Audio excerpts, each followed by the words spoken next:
புண்படுன்னு சொல்லாதேன்னுவாங்க. நம்ம புண்படலையா?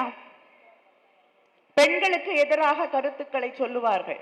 ஒவ்வொரு முறையும் ஒன்றிய பாஜக பெண்களுக்கு ஒரு அநீதி இழைக்கப்படும் பொழுது, பாலியல் பலாத்காரம் நடக்கும் பொழுது அவர்கள் சொல்லக்கூடிய சில கருத்துக்கள், அந்த பெண்கள் ஏன் செல்போன் வச்சிருந்தாங்க, அந்த பெண்கள் அந்த பெண் ஏன் அண்ணா என்னை விட்டுடுன்னு சொல்லல, அண்ணான்னு சொல்லியிருந்தா விட்டுருப்பானா? இப்படி அந்த இனிமேல் பெண்கள் வீட்டை விட்டு வெளியில போகக்கூடாது. இதையெல்லாம் பிஜேபியில் இருக்கக்கூடிய தலைவர்கள் தொடர்ந்து சொல்லிக் கொண்டிருக்கக்கூடிய கருத்துக்கள். அதனால இந்த எந்த விதமான அடிப்படை வாதமும் பெண்களுக்கு எதிரான ஒரு விஷயமாகத்தான் மாறும். முதல்ல பாதிக்கப்படுறது பெண்கள் தான் என்பதை நீங்கள் புரிந்து கொள்ள வேண்டும்.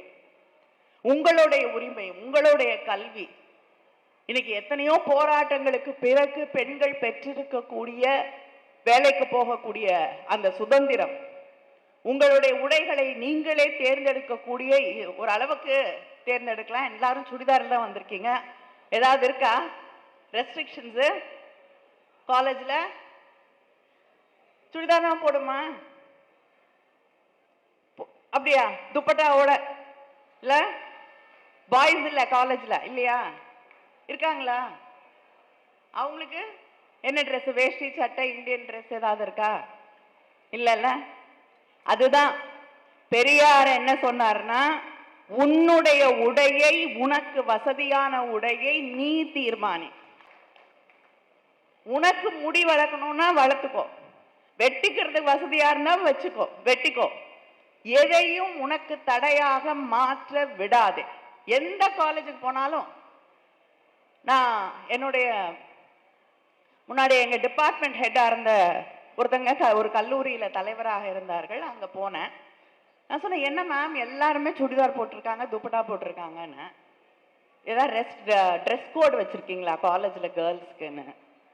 உடனே சொன்னாங்க, ஐயோ தயவு செய்து நீ மேடையில ஒன்னும் சொல்லிடாத. இருக்கக்கூடிய மாணவர்கள் கிட்ட சொல்றேன், போய் சித்தர் பாடல படிங்க. அவங்க கேட்காத கேள்வி கிடையாது. ஜாதி எதிர்ப்பு, அதுல இல்லாத ஜாதி எதிர்ப்பு கிடையாது, கடவுள் மறுப்பு கிடையாது. அப்பலிருந்து கேள்வி கேட்ட சமூகம் இன்றும் கேள்வி கேட்டு கொண்டிருக்கிறது. தொடர்ந்து கேட்க வேண்டும் என்பதற்காகத்தான் இந்த திராவிட பள்ளி இங்கே நடத்தப்படுகிறது. உங்க கையில தமிழ்நாட்டின் எதிர்காலம், நாம் தேடி பெற்ற, போராடி பெற்ற உரிமைகள் அத்தனையும் உங்கள் கைகளிலே இருக்கிறது. அதை காப்பாற்ற வேண்டிய கடமை, கடப்பாடு உங்களிடம் இருக்கிறது.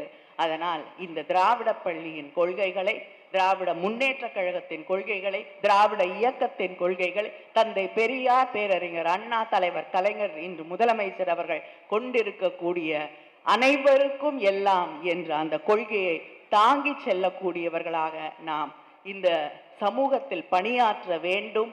யாரும் தமிழ்நாட்டிற்குள் நம்மை பிரித்து விடக்கூடாது இருந்தாரு. அந்த அளவிற்கு உழைக்கக்கூடிய ஒரு மனிதன், தன் மக்களை புரிந்து வைத்திருக்கக்கூடிய ஒரு மனிதன், தலைவர் கலைஞர் அவர்களிடம் பாடம் படித்த, அவரது அன்பிற்கும் நம்பிக்கைக்கும், இன்று நம்முடைய முதலமைச்சராக இருக்கக்கூடிய அண்ணன் தளபதியின் அன்பிற்கும் நம்பிக்கைக்கும் உரியவராக இருக்கக்கூடிய அமைச்சர் நேரு அவர்களே,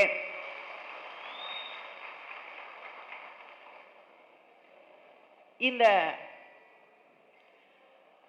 திராவிட பள்ளியை துவங்கி மிகப்பெரிய ஒரு முக்கியமான பணியை தன் கையிலே எடுத்து, அடுத்த தலைமுறைக்கு நம்முடைய கொள்கைகளை, நம்முடைய வரலாற்றை கொண்டு சேர்க்க வேண்டும் என்று இந்த மிகப்பெரிய ஒரு பணியை தன் கையிலே எடுத்து செய்து கொண்டிருக்கக்கூடிய பேராசிரியர், என் மரியாதைக்குரிய அண்ணன் சுபவி அவர்களே,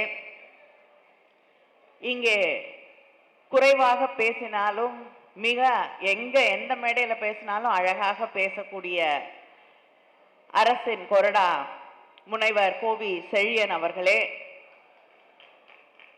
எந்த ஐஏஎஸ் அகாடமியில சேர்ந்தா பிள்ளைங்க எல்லாம் அப்படி டக்கு டக்குன்னு பதில் சொல்லும் அப்படின்னு இப்ப நல்லா தெரிஞ்சிருச்சு.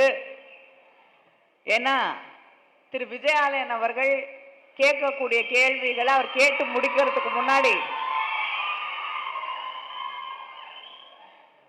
பதில் சொன்னீங்க. அதுவே ஒரு திராவிட பள்ளியின் நீட்சியாகத்தான் எனக்கு தெரிந்தது. அவருக்கு என்னுடைய வாழ்த்துக்களை தெரிவித்துக் கொள்கிறேன். இந்த நிகழ்ச்சியிலே முன்னிலை வகித்துக் கொண்டிருக்கக்கூடிய சிப்பி செல்வராசு, சிங்கராயர், எழில் இளங்கோவன், பெல் ராஜன், செல்வின், ஷேக் தாவூத், மகாலட்சுமி, வெற்றி செல்வன், திராவிட செல்வன், வரவேற்புரை வழங்கி இருக்கக்கூடிய பொள்ளாச்சி உமாபதி, தொகுப்புரை வழங்கி கொண்டிருக்கக்கூடிய கார்த்தி, நன்றி உரை வழங்க இருக்கக்கூடிய மதிவாணன், மாவட்ட திராவிட முன்னேற்ற கழகத்தின் மாவட்ட கழக செயலாளர்கள் தியாகராஜன், வைரமணி அவர்களே, மேயர் அன்பழகன் அவர்களே, சட்டமன்ற உறுப்பினர் ஸ்டாலின் குமார் அவர்களே, மாவட்ட பஞ்சாயத்து தலைவர் தர்மன் ராஜேந்திரன் அவர்களே, மாவட்ட மகளிர் அணி அமைப்பாளர் கவிதா அவர்களே, மாவட்ட மகளிர் தொண்டர் அணியின் அமைப்பாளர் மதனா அவர்களே, மாவட்ட துணை செயலாளர் முத்துசெல்வன் அவர்களே, மாவட்ட அவை தலைவர் அம்பிகாபதி அவர்களே, இந்த நிகழ்ச்சியிலே கலந்து கொள்வதற்காக வந்திருக்கக்கூடிய மாணவியரே, மாணவர்களே, திராவிட முன்னேற்ற கழகத்தின் சகோதரர்களே, சகோதரிகளே, நம்முடைய அன்பு தலைவர் கலைஞரின் உயிரினும் மேலான அன்பு உடன்பிறப்புகளே, உங்கள் அத்தனை பேருக்கும் என்னுடைய வணக்கத்தை, நன்றியை நான் தெரிவித்துக் கொள்கிறேன். இன்று இந்த நாடு, இந்த சமூகம், இந்த உலகம் என்பது ஒரு பாதையை நோக்கி ஓடிக்கொண்டிருக்கக்கூடிய, இன்று ஆட்சி அதிகாரத்திலே இருக்கக்கூடியவர்களுடைய கொள்கையை மற்றவர்கள் மீது திணிக்கக்கூடிய மதவாத அரசியலை, ஜாதி அரசியலை, ஒரு பிரிவினை உருவாக்கக்கூடிய அரசியலை தொடர்ந்து செய்து கொண்டிருக்கக்கூடிய ஒரு சூழலில் தான் இத்தனை மாணவர்கள், மாணவியர், இங்கே இருக்கக்கூடிய அத்தனை பேரும் நாம் நின்று கொண்டிருக்கிறோம். இந்த மத அரசியல், ஜாதி அரசியல், பிற்போக்குத்தனமான அரசியல் என்பது நாம் அதை கொள்கை ரீதியாக ஏன் எதிர்க்கிறோம் என்றால், எத்தனையோ போராட்டங்களுக்கு பிறகுதான் இந்த இடத்துல நம்ம நிக்கிறோம். இன்னைக்கு இத்தனை பெண்கள் பள்ளிக்கூடத்துக்கு போய் படிச்சுட்டு கல்லூரியில படிக்கிறீங்கன்னா அதுக்கு பின்னாடி எத்தனை தியாகங்கள், எத்தனை போராட்டங்கள். தோல்ல சீலை போடணும்னா அதுக்கு எவ்வளவு விலை கொடுக்க வேண்டி இருந்தது என்று அண்ணன் சுபவி அவர்கள் பேசும் பொழுது குறிப்பிட்டார்கள். நான் அதோடு சேர்த்து ஒரு சம்பவத்தை சொல்ல விரும்புகிறேன். அதே திருவிதாங்கூர்ல இந்த பெண்கள், தாழ்த்தப்பட்ட சமூகங்களை சேர்ந்த பெண்கள் ஒரு வயதுக்கு பிறகு அவர்களுக்கு மார்பு, அதுக்காக ஒரு வரி போடுவாங்க. அந்த சகோதரிகள் மிக சாதாரணமாக ஏழை குடும்பங்களிலே பிறந்திருக்கக்கூடிய, ஒடுக்கப்பட்ட மக்களில் பிறந்திருக்கக்கூடிய குடும்பங்களை சேர்ந்தவர்கள். அங்க போய் அதிகாரிகள் ஒவ்வொரு முறையும் அவங்க வீட்டில் உட்கார்ந்துக்கிட்டு வரியை வசூலிக்கிறேன் என்று உட்கார்ந்த பொழுது அவர்களால் ஒரு நிலைக்கு மேல் அதை தாங்க முடியவில்லை. காசு இல்லை கொடுக்கறதுக்கு, அவ்வளவு வறுமை. அப்பொழுது அதை எதிர்த்து ஒரு வீட்டில் போய் நங்கேலின்னு ஒரு பெண், அந்த பெண்ணுடைய சேர்த்தலால இருக்காங்க அந்த பெண், அவங்க வீட்டு வாசல்ல போய் அதிகாரி, நீ எனக்கு அந்த வரியை கொடுக்கணும், உன் மார்பகத்தைக்கான வரியை நீ தர வேண்டும் என்று சொல்ல போது அவளால் அதுக்கு மேல பொறுமையா இருக்க முடியல.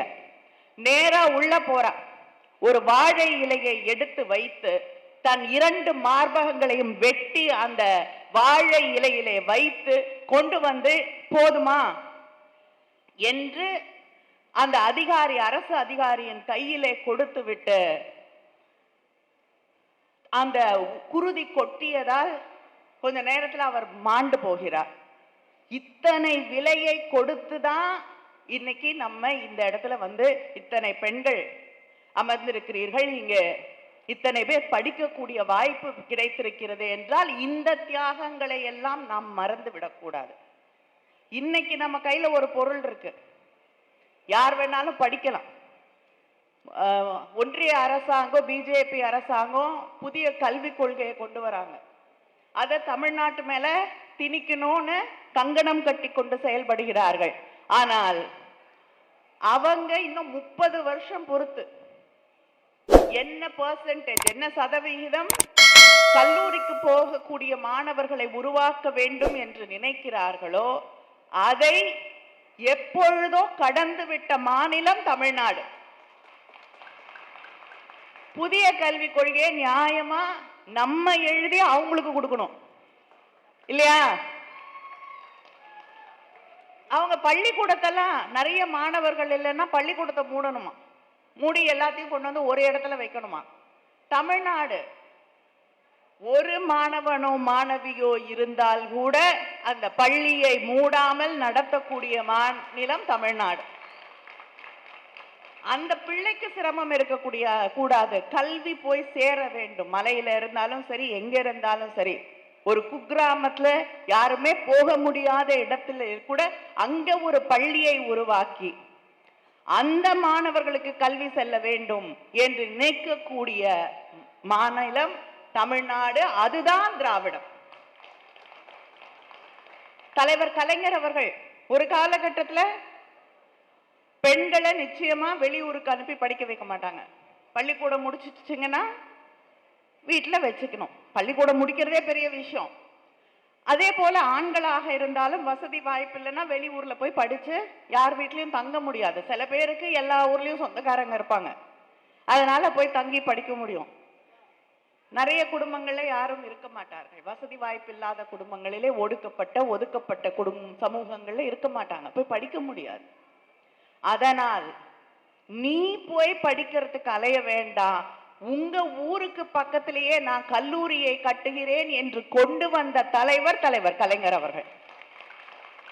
அதனால யாரும் சொல்ல முடியல நீ வெளியூருக்கு போய் படிக்காதமா, உன்னை அங்க அனுப்ப முடியாது, இங்க அனுப்ப முடியாது, வசதி இல்லை, என் வீட்டு பிள்ளையை படிக்க வைக்க முடியவில்லை என்று சொல்லக்கூடிய நிலை உருவாகாமல் இன்று அந்த 50% தாண்டி கடந்து நிற்கக்கூடிய மாநிலமாக தமிழ்நாடு இருக்கிறது என்றால் இதை பற்றியெல்லாம் சிந்தித்து செயல்பட்ட திராவிட தலைவர்கள் தான் அதற்கு காரணம். இதெல்லாம் நம்ம தெரிஞ்சுக்கணும்.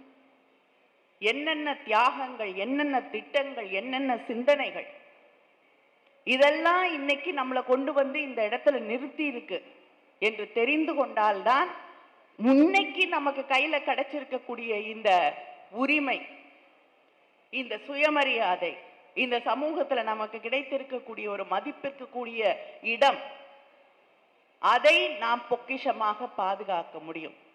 ஏதோ சும்மா வந்துச்சு, ஒரு கம்ப்யூட்டர்ல முன்னாடி உட்கார்ந்துக்கிட்டு எதுக்கு இந்த ஜாதி, எதுக்கு ஜாதி சர்டிபிகேட், நிறைய ஸ்கூல்ல கேட்பாங்க. அரசாங்கம் தானே ஜாதியை திணிக்குது அப்படின்னு. எப்படி? நீங்க தானே ஜாதி சான்றிதழ் கேட்குறீங்க. ஜாதி சான்றிதழ் உன்னுடைய ஜாதியை தெரிந்து கொள்வதற்கு கேட்கப்படுவது இல்லை, உனக்கு மறுக்கப்பட்ட உரிமைகளை, கல்வியை தருவதற்காக அரசாங்கம் கேட்கக்கூடியதுதான் ஜாதி சான்றிதழ்.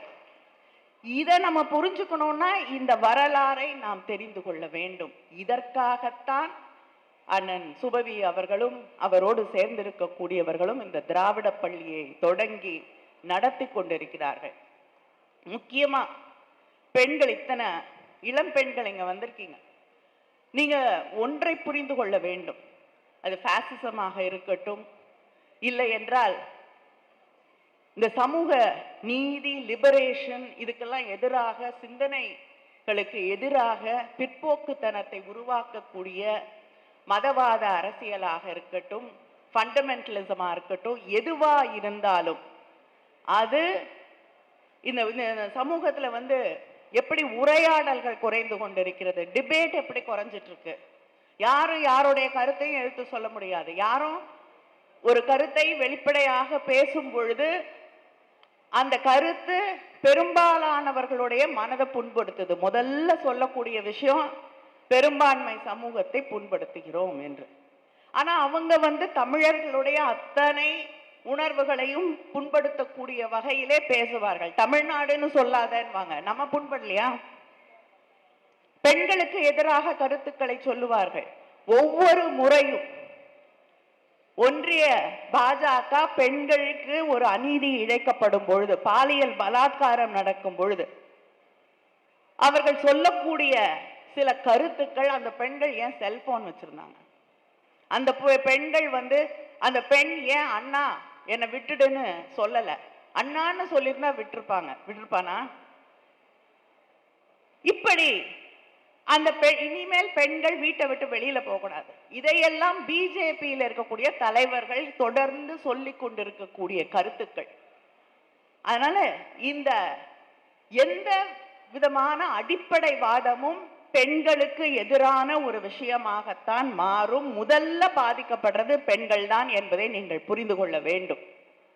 உங்களுடைய உரிமை, உங்களுடைய கல்வி, இன்னைக்கு எத்தனையோ போராட்டங்களுக்கு பிறகு பெண்கள் பெற்றிருக்கக்கூடிய வேலைக்கு போகக்கூடிய அந்த சுதந்திரம், உங்களுடைய உடைகளை நீங்களே தேர்ந்தெடுக்கக்கூடிய ஒரு அளவுக்கு தேர்ந்தெடுக்கலாம். எல்லாரும் சுடிதாரில் தான் வந்திருக்கீங்க. ஏதாவது இருக்கா ரெஸ்ட்ரிக்ஷன்ஸு? காலேஜில் சுடிதார் தான் போடுமா? அப்படியா? துப்பட்டாவோட இல்லை? பாய்ஸ் இல்லை காலேஜில் இல்லையா? இருக்காங்களா? அவங்களுக்கு என்ன ட்ரெஸ்? வேஷ்டி சட்டை, இந்தியன் ட்ரெஸ் ஏதாவது இருக்கா? இல்லைல்ல. அதுதான் பெரியார் என்ன சொன்னார்னா, உன்னுடைய உடையை, உனக்கு வசதியான உடையை நீ தீர்மானி.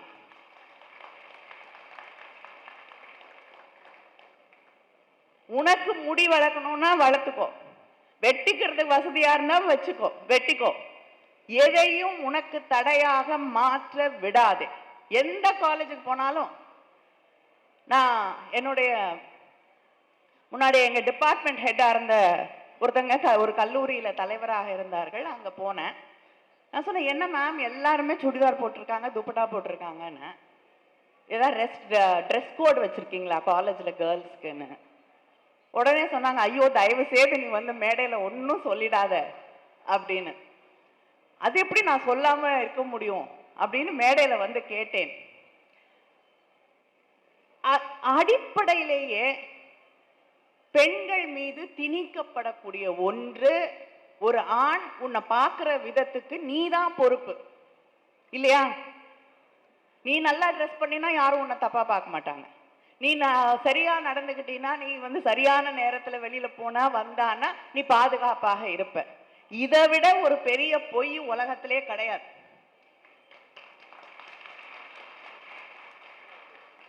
அதனால தயவு செய்து இந்த பெண்களுக்குன்னு தனியா ட்ரெஸ் கோட் எல்லாம் உருவாக்குறத தயவு செய்து விடுங்க. ஏன்னா அங்கிருந்து நீ என்ன உடுத்துறங்கிறத ஆரம்பிக்குது. உங்களுடைய உரிமை, உங்களுடைய சுதந்திரம், அதுக்கப்புறம் தான் என்ன படிக்கிறீங்க, என்ன போறீங்க, உங்களுடைய வாழ்க்கையின் முடிவுகளை நீங்கள் எடுக்க வேண்டும் என்பது.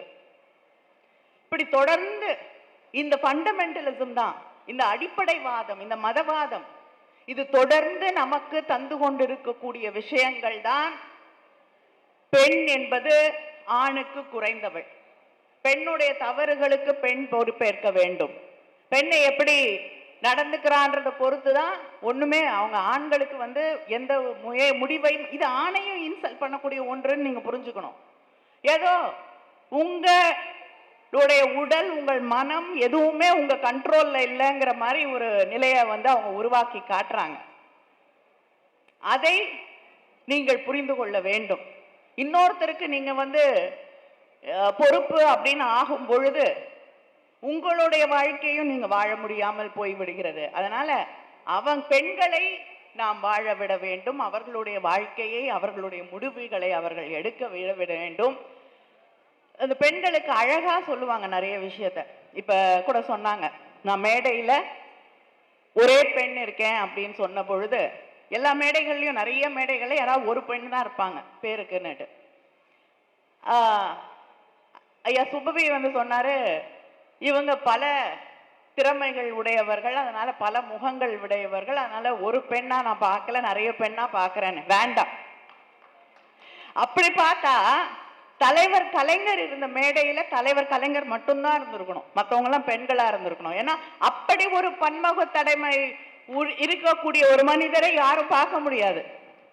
அவர் மட்டும்தான் இருந்திருக்கணும் மேடையில, மீதியெல்லாம் பெண்கள் தான் இருந்திருக்கணும். அதனால இந்த பாராட்டு எங்களுக்கு வேண்டாம், எங்களுக்கு இடம் கொடுங்க. ஏன்னா இந்த ஒன்றிய அரசாங்கம் ஒரு அழகான ஒரு மசோதாவை கொண்டு வந்தாங்க, 33%. உலகத்துல என்னைக்கு நிறைவேறும், என்னைக்கு கொண்டு வருவாங்க, என்னைக்கு அது நிஜமாவே சட்டமாக செயல்படுத்தப்படும் தெரியாத ஒரு 33% இடஒதுக்கீட்டு மசோதா. அதனால இந்த கண் துடைப்புகள் தான் இந்த சமூகத்திலே பெண்களுக்கு வழங்கப்பட்டு கொண்டிருக்கக்கூடிய ஒரு விதியாக இருக்கிறது. அதை உடைத்து தைரியமாக உன்னுடைய தடைகளை உடைத்து நீ முன்னேறு, உன்னுடைய கனவுகள் லட்சியங்கள் எதற்கும் எதுவும் தடையாக வரக்கூடாது என்று சொன்ன தலைவர் தந்தை பெரியார் அவர்கள். வேற எந்த தலைவரும் நான் படித்த வரைக்கும் இந்த அளவுக்கு பெண் உரிமையை எந்த விதமான ஒரு சின்ன தயக்கமும் இல்லாமல் பேசிய ஒரு தலைவரை நான் இதுவரை படித்தது இல்லை. இந்த சமூகத்தில் இன்னைக்கு ஜாதி ஜாதின்னு பேசிட்டு இருக்கோம். எதுக்கு எடுத்தாலும் ஜாதி, எங்க ஜாதி, திருப்பி கொஞ்சம் கொஞ்சமா ஜாதி பேர் போடுறது, அந்த பெருமை, இதையெல்லாம் வெளியே பேசாமல் இருந்த சமூகத்துல இன்னைக்கு சில பேர் வந்து சொல்லக்கூடிய கருத்துக்களால் வெளியில கல்யாணம் பண்ணி கொடுத்துடக்கூடாது, எங்க ஜாதியை விட்டு யாரையும் பார்த்துடக்கூடாது, எங்க ஜாதி, எங்க குழுமம், எங்க இது, இப்படிலாம் பேசிக்கிட்டே இருக்கோம். ஆனா இந்த ஜாதிங்கிறத மாதிரி ஒரு பெரிய பொய் உலகத்திலே இருக்க முடியாது. ஏன்னா அறிவியல் ஆய்வுகளின்படி முதல்ல மனித இனம் தோன்றியது ஆப்பிரிக்கால. நீங்க எல்லாம் படிச்சிருப்பீங்க. அங்கே இருந்த ஒரு பெண், அதாவது கிட்டத்தட்ட ஒரு 2 லட்சம் ஆண்டுகளுக்கு முன்னால் வாழ்ந்த ஈவ், அதாவது நம்ம இப்ப வச்சிருக்க பேரு ஈவ், அவங்க பேர் என்னன்னு யாருக்கும் தெரியாது. அந்த பெண்ணுடைய ஜீன், ஈவ் ஜீன் சொல்றாங்க. அதுதான் இன்று உலகம் முழுவதும் வாழ்ந்து கொண்டிருக்கக்கூடிய மனித இனத்தில கிட்டத்தட்ட 147 ரேசஸ், வித்தியாசமான இனங்கள்ல ஆராய்ச்சி செய்து பார்த்ததில் எல்லாருக்கும் அந்த ஈவ் ஜீன் என்று சொல்லப்படுகிற ஆப்பிரிக்காவில் வாழ்ந்த அந்த பெண்ணுக்கும் நமக்கும் தான் மரபியல் தொடர்பு இருக்கிறது என்று கண்டறியப்பட்டிருக்கு. ஆப்பிரிக்காவில் உருவான மனித இனம் உலகம் முழுவதும் பரவி இருக்கு. ஒரு இடத்துல உருவாகி எல்லா இடத்திலும் பரவி எங்க ஜாதி வந்தது? அதனால இந்த அறிவியல் கேள்விகள், இதை முன்வைக்கக்கூடிய ஒன்றுதான் இந்த திராவிட பள்ளி. வழி வழியா நமக்கு சொல்லித்தரப்படுகிற ஜாதி, பெண்ணடிமைத்தனம், மதம், மதத்தை சுற்றி இருக்கக்கூடிய யாருமே கேள்வி கேட்டக்கூடாதுன்னு சொல்லக்கூடிய விஷயங்கள், இந்த சமூக அடுக்குகளிலே உடைக்கப்பட முடியாத விஷயங்கள் என்று இருக்கக்கூடிய எல்லாத்தையுமே மறுசீராய்வு செய்ய வேண்டிய ஒரு காலகட்டத்திலே நாம் நின்று கொண்டிருக்கிறோம். அதை செய்ய வேண்டிய கடமையை பெரியார் எப்படி சொல்கிறாரோ, வேற யாரும் செய்ய முன்வராததால நான் செய்யறேன்னு சொன்னாரோ, அதை போல திராவிட பள்ளி வேறு யாரும் செய்ய முன்வராத ஒன்றை தன் தலையிலே எடுத்து வைத்துக் கொண்டு இன்று செய்து கொண்டிருக்கிறார்கள். ஏன் பள்ளி நடத்தணும் அப்படின்னு கேட்குறாங்கன்னு அவங்க நிறைய ஷாக்காலாம் நடத்துறாங்க இல்லையா? நம்ம பள்ளியாவது நடத்தணும். அவங்க மக்களை வெவ்வேறு விதமாக அணுகி கொண்டிருக்கிறார்கள். நம்முடைய வழி கல்வி, அறிவு என்பது. அதனால் அந்த வழியிலே நாம் மக்களை நாடி செல்கிறோம், தேடி செல்கிறோம். இதுதான் தந்தை பெரியார் நமக்கு சொல்லி தந்த வழி. திராவிடம் அப்படிங்கிறது ஏதோ ஒரு இடத்தை சேர்ந்தது. தமிழ்நாடு, கர்நாடகா, ஆந்திரா இதெல்லாம் சேர்ந்ததுதான் திராவிடம். இந்த மக்கள் எல்லாம் திராவிடம் அப்படிங்கிறது கிடையாது. நமக்கு ஆங்கிலத்திலையும் தமிழ்லையும் ஒரு காலகட்டத்திலே ஒரு வார்த்தைக்கு ஒரு அர்த்தம் இருந்திருக்கும். அது காலப்போக்கிலே மாறிக்கொண்டே வரும். அது இன்று நாம் பேச்சு வழக்கில் பார்க்கும் பொழுது அந்த வார்த்தைக்கும் இந்த வார்த்தைக்கும் சம்பந்தமே இருக்காது. அப்படி திராவிடம் என்பது இன்று ஒரு மிகப்பெரிய பரிமாண வளர்ச்சியை கொண்டிருக்கக்கூடிய ஒரு வார்த்தையாக மாறி இருக்கிறது. அது ஒரு இடத்தை, it's not a geography, it is not people. அதை தாண்டி ஒரு சிந்தனை, ஒரு பிலாசபியா இன்னைக்கு உருவாகி இருக்கக்கூடிய ஒன்றுதான் திராவிடம். நம்முடைய முதலமைச்சர் சொல்கிறாரே, எல்லாருக்கும் எல்லாம் என்று. இந்த நாட்டில் வந்து இன்க்ளூசிவ் கவர்னன்ஸ் அப்படிங்கிறதே மாறிட்டு இருக்கு. எக்ஸ்க்ளூடிங் தான். வசதியா இருக்கணும், பணம் சம்பாதிக்கணும்னா 2 பேர் தான் அலவுடு. அம்பானி, அதானி, அவங்க தாண்டி வேற யாருக்கும் சம்பாதியம் பண்றதுக்கு அலவுடு கிடையாது. மீதி எல்லாம் எக்ஸ்க்ளூட் செய்யப்பட்டிருக்கக்கூடியவர்கள். அதனால இன்னைக்கு எல்லாருக்கும் கல்வி, எல்லாருக்குமான உரிமைகள், எல்லாருக்குமான சுயமரியாதை, எல்லாருக்குமான ஒரு எதிர்காலத்திற்கான வாய்ப்புகள் என்று உருவாக்கக்கூடிய ஒரு சிந்தனை. எல்லோரும் சமம். அது ஆணாகட்டும், பெண்ணாகட்டும், எந்த இடத்தில் பிறந்தவர்களாக இருக்கட்டும், எந்த இனத்தில் பிறந்தவர்களாகட்டும், எல்லோரையும் மனிதர்களாக நேசிக்கக்கூடிய ஒன்றுதான் திராவிடம். திராவிடம்னா ஹியூமனிசம் அப்படிங்கிற ஒரு வழியை நோக்கித்தான் நாம் போய்கொண்டிருக்கிறோம். மக்களை, மனிதர்களை நேசி. இதுதான் நம்முடைய சிந்தனை. தமிழர்கள் வந்து இன்னைக்கு எந்த காலத்திலும் கேள்வி கேட்காம இல்லை. இங்க இருக்கக்கூடிய மாணவர்கள் கிட்ட சொல்றேன், போய் சித்தர் பாடலை படிங்க. அவங்க கேட்காத கேள்வி கிடையாது. ஜாதி எதிர்ப்பு, அதுல இல்லாத ஜாதி எதிர்ப்பு கிடையாது, கடவுள் மறுப்பு கிடையாது. அப்பலிருந்து கேள்வி கேட்ட சமூகம் இன்றும் கேள்வி கேட்டு கொண்டிருக்கிறது. தொடர்ந்து கேட்க வேண்டும் என்பதற்காகத்தான் இந்த திராவிட பள்ளி இங்கே நடத்தப்படுகிறது.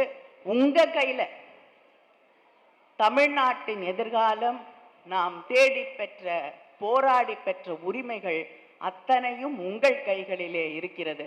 அதை காப்பாற்ற வேண்டிய கடமை, கடப்பாடு உங்களிடம் இருக்கிறது. அதனால் இந்த திராவிட பள்ளியின் கொள்கைகளை, திராவிட முன்னேற்ற கழகத்தின் கொள்கைகளை, திராவிட இயக்கத்தின் கொள்கைகளை, தந்தை பெரியார், பேரறிஞர் அண்ணா, தலைவர் கலைஞர், இன்று முதலமைச்சர் அவர்கள் கொண்டிருக்கக்கூடிய அனைவருக்கும் எல்லாம் என்ற அந்த கொள்கையை தாங்கி செல்லக்கூடியவர்களாக நாம் இந்த சமூகத்தில் பணியாற்ற வேண்டும். யாரும் தமிழ்நாட்டிற்குள் வந்து நம்மை பிரித்துவிடக்கூடாது என்பதிலே அரணாக நின்று போராட வேண்டும். நன்றி, வணக்கம்.